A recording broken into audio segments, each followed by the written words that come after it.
You find time to just take it easy and just take a break from all these things. Yeah. Well, we don't take breaks. I was gonna say, I don't think that makes Leading sense. security at Snap for 5 years. Yeah. You're pretty young, so that's actually you were one of the youngest person working there. I was actually the youngest security manager, youngest engineering manager, only black manager, actually only black woman manager. Let me. Really? Like, what would you give your success to and the incredible things you've done so far? Great question. Well, first it would be God. Amen.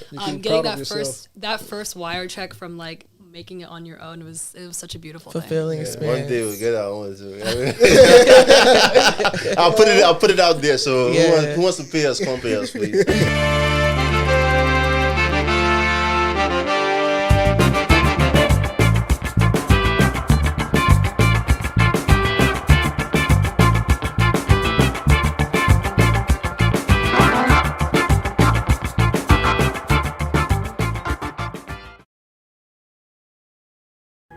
Hackerproof Season 2, Episode 2. We're back, and today, actually right before I introduce you, make sure you guys are subscribing to our newsletter. I have to put that in there. Make sure you guys subscribe to our newsletter. It's going to be on the bio.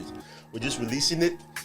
Kelly is the writer of it. Kelly's a cloud security engineer, application security engineer at EY. So look forward to it. But before that, I guess we'll get started. Today we have Yasmin, Abdi. Got it. Yeah. Right, the founder of NoHack. I want to make sure I got it right this time. The founder of NoHack and also a lead cybersecurity engineer manager. I'm doing bad at this. I'm gonna pass it back to you so you can introduce yourself. Yeah. Right. Well, first and foremost, thank you all so much for having me. Of course. It's a pleasure to be in Houston, all the way from DC. So really excited to be here. The founder and CEO of NoHack. NoHack is a cybersecurity consulting company based in DC. I started it 4 years ago. And before that, I was a security engineering manager at Snap, where I was there for 6 years. Before that, I was at Meta. And then before that, I was at Google. I was also a co-founder of an AI fintech startup called Mimo that was acquired to Coinbase back in 2021. So been in big tech my whole life. Love everything about it, and we'll get into some more of those details later. Okay. That is quite the resume. Quite the resume. And go ahead, Annie. I just interrupted you. Go. Okay. I was just going to say, I wanted to dive deep into big tech. I don't know, like sometimes it feels like it's such a hard thing to get into, breaking into big tech, breaking into those top tech companies. What was your journey? How did you start? Yeah, how was your route into getting into it? I agree. I think the concept of big tech and breaking in is super difficult. I was fortunate enough to get in back in college. So through internship opportunities, I started as an intern at Snapchat and then had a successful internship. And then that transitioned into full time. And I think what really stood out during the internship application process is I was always super hungry. I was always looking for opportunities. They didn't just come to me. Like, you can imagine how many thousands of interns are potential interns are looking for these like 10, 15 spots at these companies. But I made sure that I reached out to recruiters. Even as a freshman, when I didn't have that much experience, I was like, I'm dedicated. I want to learn. You guys should take this bet on me. So yeah, I think that's what it was. It was internships. There's also apprenticeship programs these days, and there's a lot of different ways to break in, but definitely being proactive. Things are not going to come to you, so you have to take the chance. You go and look for them yourself. Gotcha. And we have quite a few college students that actually watch our podcast too. I think like they're a good percentage, and also people that are now starting in technology too, or trying to break into the field. And so for a college student, ideally, an internship route would be the best bet for them to get into, from what you're saying, to get into big tech. Yeah, and I'll do some shout outs to a few organizations that I was a part of in undergrad. So first and foremost, MLT, so Management Leadership for Tomorrow, is a program where I think a few hundred Black and brown students can apply, and they help you throughout 18 months to put you in front of these big tech companies, like help you with your resume, help you kind of get in that pipeline. Because sometimes like you can't just reach out to a recruiter and be like, hey, I'm interested. It's like having that middle bridge is helpful. So MLT was one organization I was a part of. Code 2040 was another one. There's an Uber career prep fellowship program. So I X'd out and did everything. Every single thing. Not only that, I started organizations for like women in computer science. Really? I was on the e-board of NSBE. Like I did everything in school. So, but I think like if you are in college, like really making sure that you're tapping into those like programs. What school you go to? Shout out to University of Maryland. University of Maryland. Any Terps in here. And I also actually just got inducted to be on the board. Oh, congratulations. So, yeah, that just happened a few months ago, which I'm just like, such a full circle moment. Yeah, very on brand. How do you keep up? Because you look like you're working with a lot. You have your own company that you're running. All this thing. Why do you find time to like just take it easy and just take a break from all these things? Yeah. Well, we don't take breaks. I was gonna say I don't think there's I'll breaks start in there. Yeah. I think for me, my mind is always like running, and I'm always thinking about like what can I do? What's the next thing that I can do? Yeah. Even right now, it's like I'm thinking about next? Work. Yeah. Like NoHack is doing well, but like what's NoHack look like in the next 15 years? So I don't know. I like to stay active. I like to always just be thinking about solving the next big problem. But I would say like ruthless prioritization and organization is helpful. Like I live and breathe by my calendar. So it's not on my calendar, then like I can't do it. Yeah. So going back on NoHack, you know, you just had a launch event on the 29th, on the 30th or 29th. Was it 29th? On the 30th. 30th. Yeah. How was that? You know, because being a founder, having a launch event, let you speak about it yourself. Yeah. So as I mentioned, NoHack is a cybersecurity consulting company. So we primarily work with helping small businesses and startups with their security posture. And I can spend all the time talking about that, but the launch event on the 30th was a new arm of our business that we just opened, and it's all around helping people break into cybersecurity. Okay. So it's career services. So we have the B2B, which is where we focus on helping businesses. And then now we have B2C, where we help people break into cybersecurity. And we just had our official launch event. So if there's anyone on here that's trying to break into cybersecurity, please go check out NoHack's website and our career services page. The link will be in the bio. So you guys, if you guys want to check it out, the link is in the bio. Check it out if you're looking to get into cybersecurity. If you're looking to get into cybersecurity, we have 3-month programs for Blue Team. So all things around like defense, incident response, threat hunting. We have Red Team. So if anyone's looking to get into ethical hacking or penetration testing, we have GRC programs now too. So we have those 3 pillars, and we just launched that a few days ago, which I'm really excited about. We had a cohort last summer where we successfully helped 7 students get jobs in cybersecurity. And it was it was such an amazing thing that I wanted to continue and grow on it. So my question is, like, it seems like you were doing pretty well, right? So why did you decide to transition or start NoHack, and what motivated you to start NoHack? Yeah, so African parents. Oh, really? You must be the president of this country by the time you're a certain age. Keep going. I was like 15, and my dad's like, "Where's the business that you need to start?" Right. I love that type of motivation. It was, and both my parents are entrepreneurs, so kind of just seeing them as I was growing up. Right. I've always been entrepreneur minded.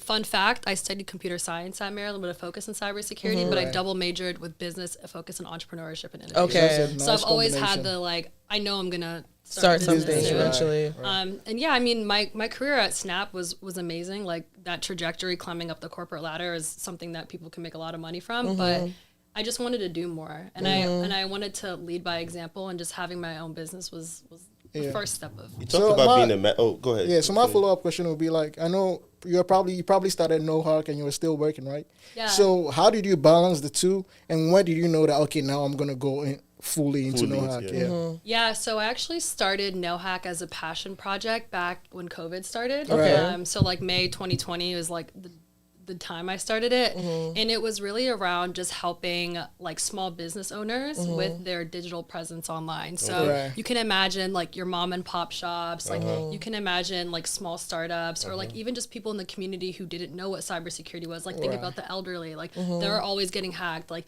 the community needs workshops around education and things like that. So big time. I was always just getting pulled into directions of like, we need your expertise. Okay. And I did that for like the first few years, helped small businesses and startups, helped like just the community. And then it was around 2022, 2023 where I got a lot of speaking opportunities and a lot of speaking engagements. And I think from there, like, the need of like cybersecurity consulting was just on the rise. Yeah. So Yes. through all the things that I was doing with that, like opportunities kept flowing in and flowing in. And I actually quit Snap like 3 months ago. So I was doing that's both close, of them yeah. for years. And then I was just like, it got to the point where thankfully we scaled. Business was generating like revenue where I could kind of leave. And opportunities just kept flowing in. So with a consultation, right? Like, do you talk about every aspect of cybersecurity, or is the field you specialize in? Yeah, so That's a good question. that's a great question. So we primarily focus on companies who have digital presences online. So when you think about like endpoint security, when you think about vulnerability assessments, when you think about penetration, pen testing, like the services that they have online, when you think about compliance. So anything that a business would need to make sure that they're secure online. So typically what we do is we do an initial assessment. We look at their services, their infrastructure, the architecture, how are things connected online? How are things accessing the web? What does your web like digital presence look like?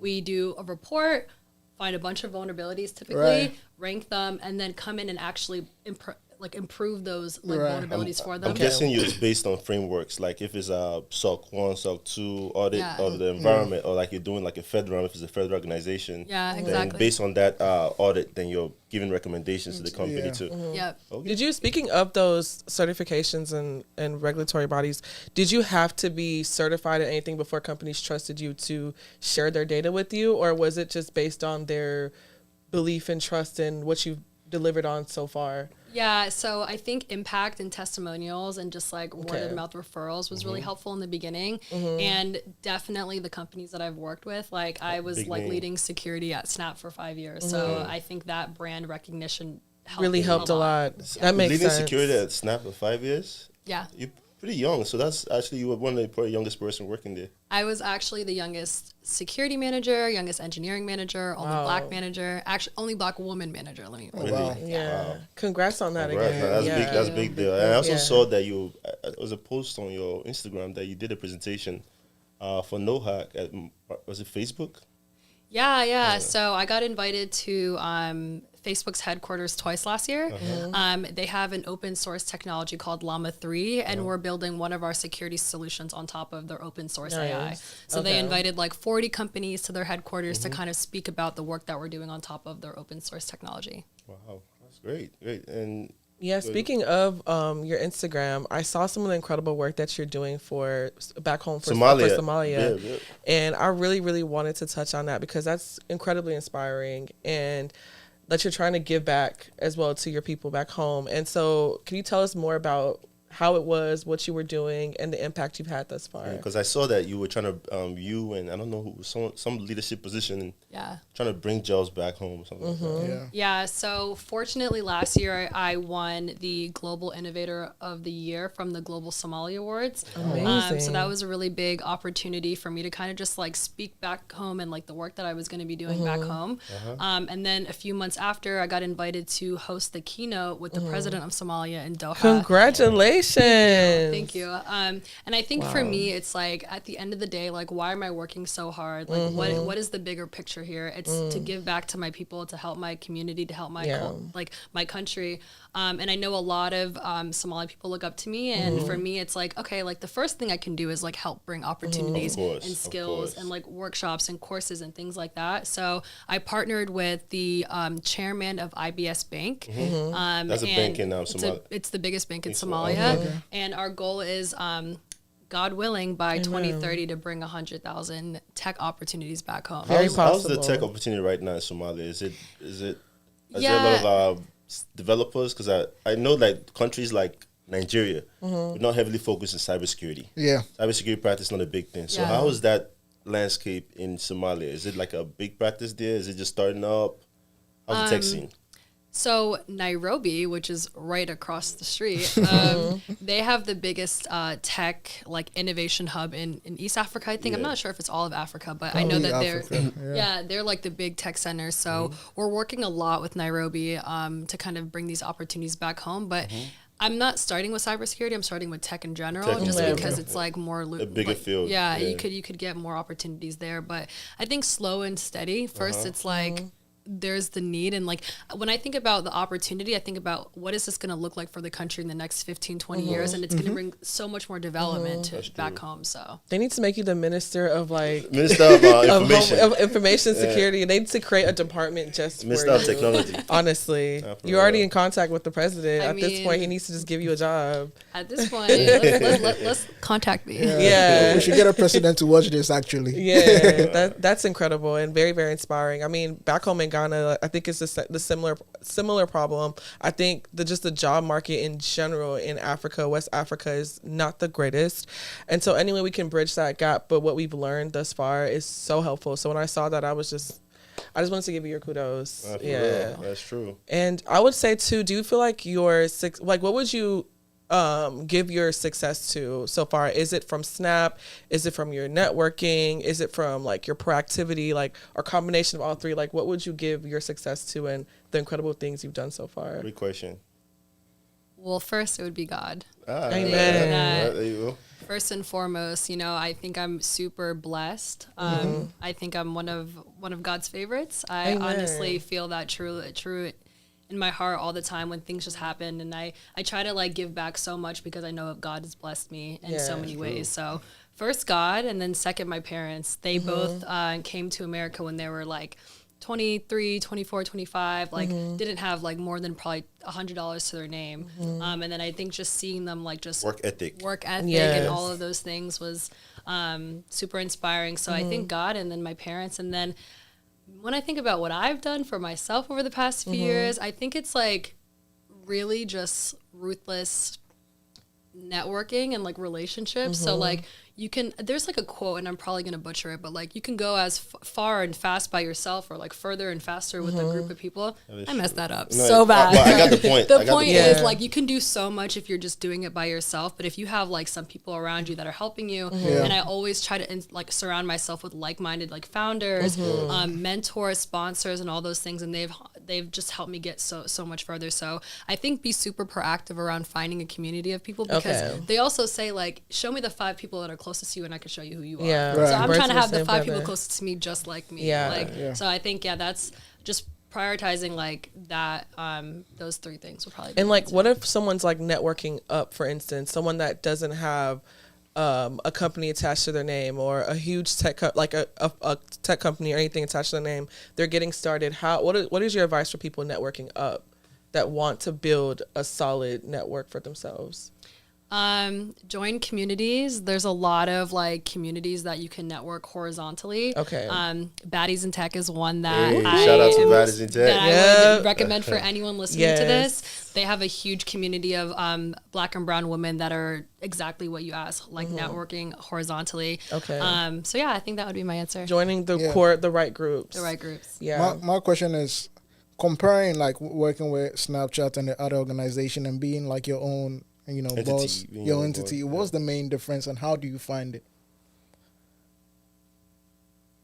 That's a good question. So how did I find my own identity? How do you find the differences, right, between like working for yourself, NoHack, and working for Snapchat or maybe Meta, or reporting to somebody at the end of the day? And I think what motivates you to keep going? Yeah, so I mean, you eat what you kill. So if you're not killing, you're not eating. Definitely. But I think what I've learned working for yourself is you wear so many different hats. Like you're constantly changing. Like now I've learned a lot about marketing and like social media, which I never would have done at Snap. Like I'm so far from our marketing teams. At Snap, it was very much so like you're doing insider risk work, you're doing access control, you're doing very specific security engineering work that's tied to like the security roadmap and security OKRs. But I didn't know anything about like a balance sheet and like marketing and things. And I think at NoHack, I'm working on all these different areas because we are such a small company still. And I think getting that knowledge expanded from everywhere. And I think it's actually so like amazing to like now be tapped into, what does a sales cycle look like? At Snap, I was never selling anything. It's just like what we do for our side. We're developing an app now, so now we're becoming app developers from nowhere. We're doing all these different things. We're working on different contracts. So it's just doing penetration you have testing. to dive in. Like, it's a whole new set. You have to think differently now. You have to think like, how can I bring more to my company, bringing more from different directions. Yeah. It's great. I just like to hear different perspectives, you know. I mean, I've experienced it, and I'm seeing me like doing different things that I wouldn't usually do, right? Exactly. But then I just want to see how other people see it as well. So basically, from this, what we take out of it is being your own boss. You get to learn more than working for somebody. Yeah. Absolutely. But to add on to it, being your own boss, I feel like you work more. You do, Than of course. working That's for the whole. the That is the company. whole point. Yeah. Being your own boss Otherwise means you you have work to do what you. Yeah. You can't have tell to the do. difference between the nights, the mornings, the Oh. weekends. Yeah. the days. Yeah, it's like, all the I same. think every day, like, it's the same. I wake up, I check my emails, I respond to emails. If it's a Saturday or it's a Sunday, like, it's no different to me. But the thing is that it's more fulfilling because you're doing Yeah. something to benefit yourself and you Yeah. have that passion for it. Yeah. Not saying you don't have that. I want to say, not saying you don't have that passion for corporate America, but this is the passion for Yeah. driving something your own self. I agree. I think also like making your own, like making my first dollar at NoHack. Like, yeah, I made money at Snap, but like my first 1,000, my first 5, my first 10, like it made me so excited, and I was like, oh, I made $5,000 at Snap. Like, this is Yeah. nothing, but You getting proud of that first wire check from like making it on your own it was such a beautiful Fulfilling One experience. day we'll get our own too. I'll put it out there. So who wants to pay us? Come pay us, please. That's great. I saw that. I think the one thing I also want to touch about is that you were the host of Afrotech on the main stage. How did that come about? Yeah, I mean, I think it was one, there are not that many security black women in leadership. To be honest, I don't have anyone that's a role model that I could look up to. That is true. That's the thing with most companies that you work with. You don't Yeah. see someone that looks like you Yeah. on the top, so it's hard to know where the top is at. Yeah, and I think even when you like peel the layer of an onion back, like you don't see that in tech. You don't see that in like engineering. You don't see that in security. So it just gets smaller and smaller and smaller and smaller. And as you know, security is such a like growing industry. So they had 3 main stages: AI, security, and data science. So I think having that recognition, because I am pretty well known in the security space now. One of their general managers reached out and asked me to do it, and I thought it was aligned with my values and my morals and my goals, and you know, just being that person that people can look up to. Of course. And I'm really happy I did it, because it showed a lot of these younger black women that they could one day, you know, kind of Do be it in too. similar Yeah. positions. So it was a really fulfilling opportunity. Kudos to you being an inspiration. Yeah. That's what it's about. I mean, back what you're doing back in Somalia, it all just ties to like who you are and your core at the end of the day. And I love how it speaks to everything that you're doing. Thanks. Yeah. And we're almost we're not at time yet, We but can ask a few more questions, maybe Yeah. 2 more. Working at Snapchat, you were a manager. Maybe, I don't know, you might not want to go into specific. What are some tool sets where you were managing for your team? Some tool sets. Yeah, because sometimes it takes tool sets to do your job. So Yeah. what tool sets were you specifically, like, you know, aware of, like, go with SIM, that's your area of expertise? Yeah. Vulnerability management tool sets, maybe cloud service provider, anything like that you... Yeah, so it's really different working at like a private company who's tech and engineering focused, like is their forefront. A lot of the sims or tools or frameworks or anything like that we build in house. Oh, I in-house. was we don't I was really- wondering that if Yeah. they leverage any third parties to do. I mean, very like, not a lot, like really big players that we don't want to like spend a lot of time building, but a lot of the similar like sim tools that would answer the same questions we have in house. Oh, wow. Because we In-house. have some I of the didn't know top this. tech engineers Yeah. in the country or the world. So a lot of things we build in house, but I primarily focused on insider risk. Insider risk. And I think what's super important and like super growing today is you can protect yourself from the perimeter. And I think that's actually one of the most like secure places, because you know all the different entry points and all the different ways that someone can break in. But Insider threat. you don't know what an employee is thinking. They might think, oh, I'm going to get laid off in a month. Like, let me try to steal company IP. Let me try to steal some source code. Let me try to rebuild the Snapchat app. Yeah. So it's like you never really know the true intent, or like, and like sometimes it might be malicious, sometimes it might not be, but we really focus a lot on insider threat. Does that involve, I don't know if you guys, does that involve any work with Shadow AI? Shadow AI, not an insider threat. Okay, insider threat. So it's just more using like a It's CASB. I think Is it CASB? I'll say CASB is insider threat, right? Using like a CASB kind of solution. to monitor for where someone is uploading excessive files to a repository. Yeah, for sure. Or downloading it and trying to send it outside of the company network. Especially for a I company think like mainly you Snapchat. can use user behavior analytics to be finding stuff like that, right? Exactly. It's essentially that. It's like, what is our baseline normal for like how users, like maybe if they're sending like data or like if they're downloading stuff or what does that look like? And then kind of setting up monitoring and alerting and traffic to kind of see what's normal and what's not normal. So I focus a lot of my time on insider risk, which is a really important growing field. Yeah. And Snapchat have thousands of employees, so you have to. I know. I'm like, how did you design a program or run a program to prevent insider risk? Like, did you do user awareness trainings? Like, what are some things that you use to help like educate users and prevent insider risk? Yeah, exactly. And I think it's important to understand there's like different groups when we're talking about insider risk. There's like people who might not know what they're doing but still doing something that's wrong. There's people who are malicious. There's C-suite. But it takes a lot of like cross-functional work too, because we're working with legal, we're working with compliance, we're working with HR, we're working with engineering to build out some of these things. And there's policies and mix. So a lot of cross-team collaboration, but also just like at the end of the day, like what is our baseline normal, and then how does that deviate from, and like what are the anomalies that happen from like what a normal workflow would look like for someone in finance or someone in operations, and then is it look suspicious? Is this like typical or not typical? But it's a lot of A/B testing. And those kind of stuff you have to really focus on, people who handle confidential information because they have access to the real thing, like right? Finance, so PI, PHI, stuff like that.